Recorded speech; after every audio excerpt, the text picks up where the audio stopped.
Minute काटा आणि जो लाल आहे तो आहे तास काटा. हा कोणता आहे? मिनिट काटा. आणि हा मिनिट काटा. हा तास काटा. आता मला सांगा तास काटा कितीवर आहे? कितीवर आहे तास काटा? आणि मिनिट काटा कितीवर आहे? म्हणजेच किती वाजले? 6 वाजले. किती वाजले? 6. आता हा मिनिट काटा कितीवर आला रे? 1 वर आला. कितीवर आला? 1. म्हणजे 6 वाजून 5 मिनिट झाले. किती? 5 मिनिट. आता हा 2 वर आला किती झाले? 6 वाजून 10 मिनिट. 6 वाजून 10 मिनिट. त्यानंतर हा मिनिट काटा 3 वर आला. 5 चा पाय लक्षात ठेवायचं. 5 1 5 5 दुने 10 5 3 15.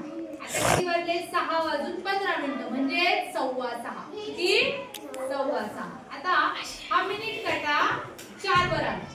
किती वर आला? किती वाजले आता मग? 6 वाजून किती मिनिटं? 5 चा पाढा म्हणा. 5 1 5 5 दुने 10 5 3 15 5 4 20. 6 वाजून 20 मिनिटं. त्यानंतर हा मिनिट काटा 5 वर आला. पुन्हा 5 चा पाढा म्हणा.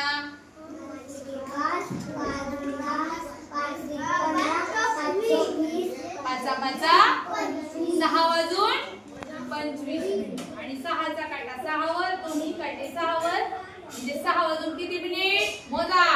आता सांगितलं तसं मोजा.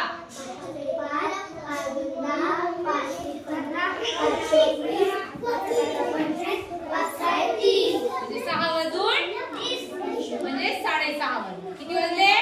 6:30. आता हा काटा पहिली आता हा काटा 7 वर गेला. 6 वाजून किती मिनिटं? 7 5 35. हा काटा 8 वर गेला. 5 8 6 वाजून 40 मिनिट. हा काटा 9 वर गेला. 5 9 6 वाजून 45 मिनिट. आणि तेव्हा हा काटा पुढे सरकतो बरं का.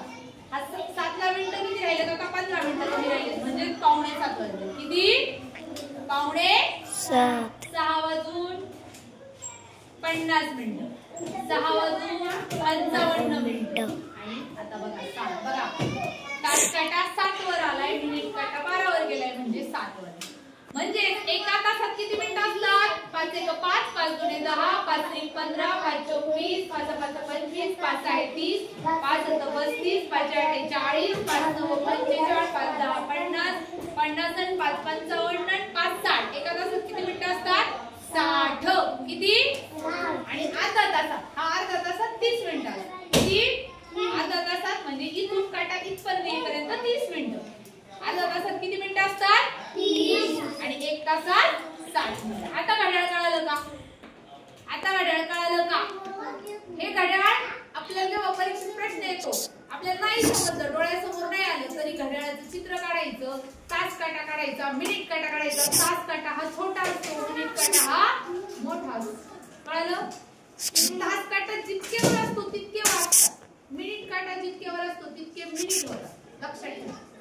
आणि मिनिट काय अवघड नाही. तुम्हाला सांगितलं 5 चा पाढा लक्षात ठेवायचा. तो इथून सुरुवात करायची. आलं लक्षात? आता ही अवघड जाईल प्रश्न सोडवायला.